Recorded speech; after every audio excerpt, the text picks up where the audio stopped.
নমস্কার বন্ধুরা, RP village স্টোরির পক্ষ থেকে সকলকে জানাই অনেক স্বাগত। আজকে চলে এসেছি প্রতিদিনের মতো আরও একটি দুর্দান্ত রেসিপি নিয়ে।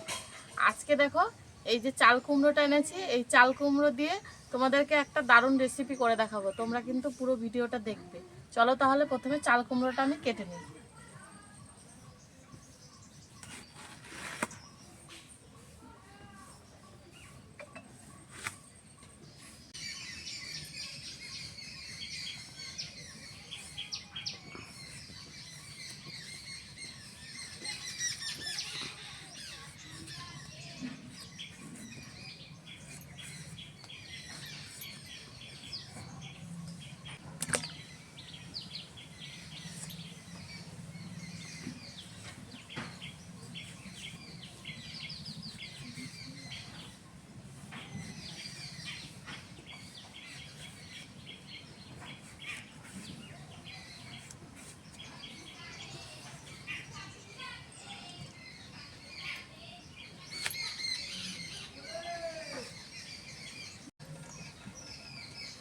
দেখো, চাল কুমড়ো খোসা ছাড়িয়ে চাল কুমড়োটা কিন্তু ধুয়ে নিলাম। কাটার পরে আর ধোবো না, এবার এটাকে কাটবো।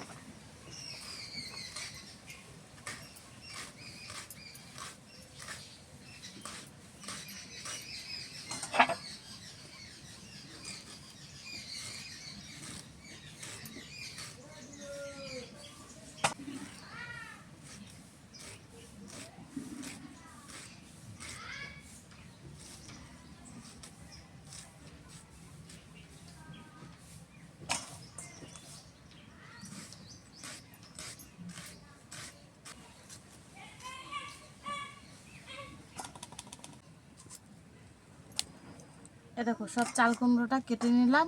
এবার সব কিছু গুছিয়ে নিয়ে তোমাদেরকে রান্নাটা দেখাবো।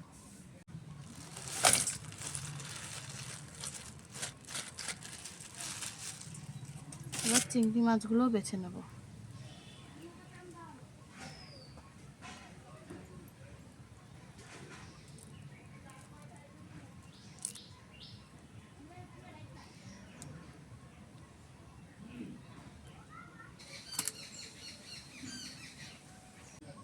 সব কিছু রেডি করে নিয়ে চলে এসেছি। এবার রান্নাটা শুরু করব। তার জন্য প্রথমে কড়াইতে দিয়ে দেব সর্ষের তেল।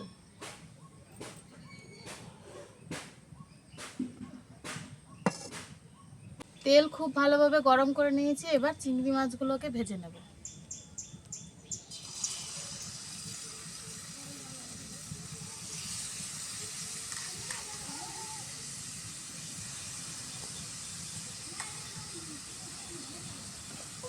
নুন,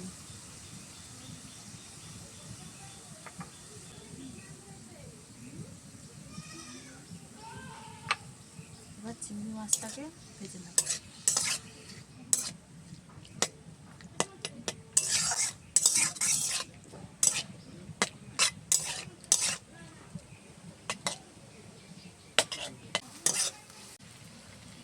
দেখো, চিংড়ি মাছগুলো খুব ভালোভাবে ভেজে নিয়েছি।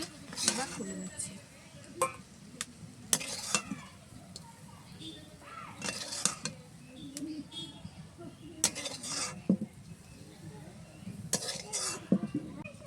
এবার ওই কড়াইতে আরো একটু তেল দিয়ে দিচ্ছি।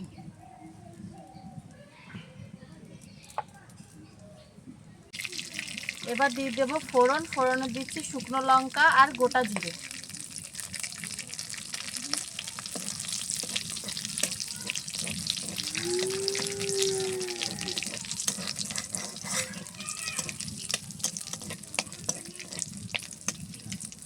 ভেজে নিয়েছি।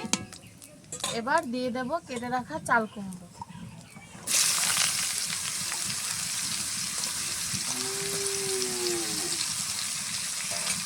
চাল কুমড়োর সাথে দিয়ে দিচ্ছি দুটো আলু কেটে রেখেছিলাম, ওই আলুটা, আর কয়েকটা লঙ্কাও চিড়ে রেখেছিলাম, সেটাও দিয়ে দিচ্ছি। এবার একটু নেড়ে চেড়ে এটাকে ভেজে নেব। তারপরে বাকি মশলাগুলো দেবো।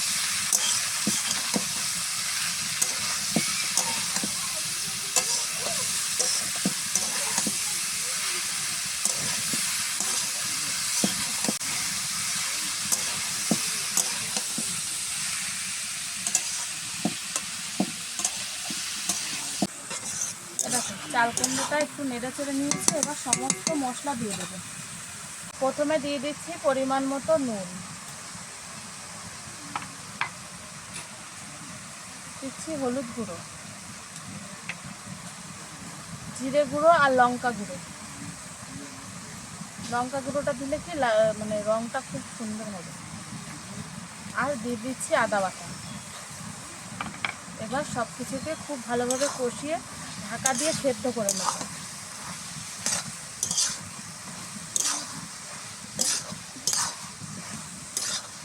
এবার ঢাকা দিয়ে দিচ্ছি।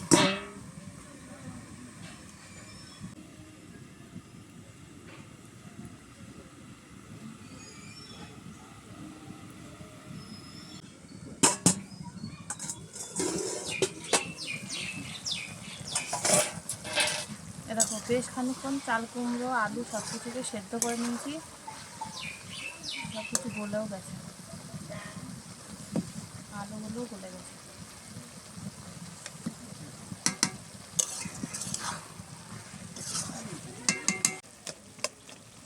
এবারে আলুগুলো একটু ভেঙে ভেঙে দেবো।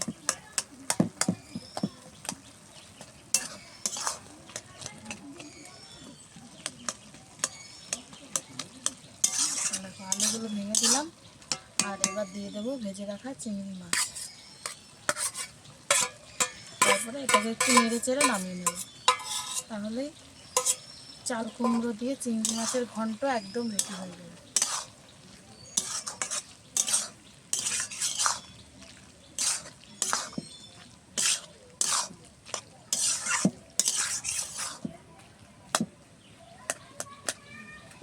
দেখো চাল কুমড়ো দিয়ে চিংড়ি মাছের ঘন্ট একদম রেডি। এবার নামিয়ে নেব।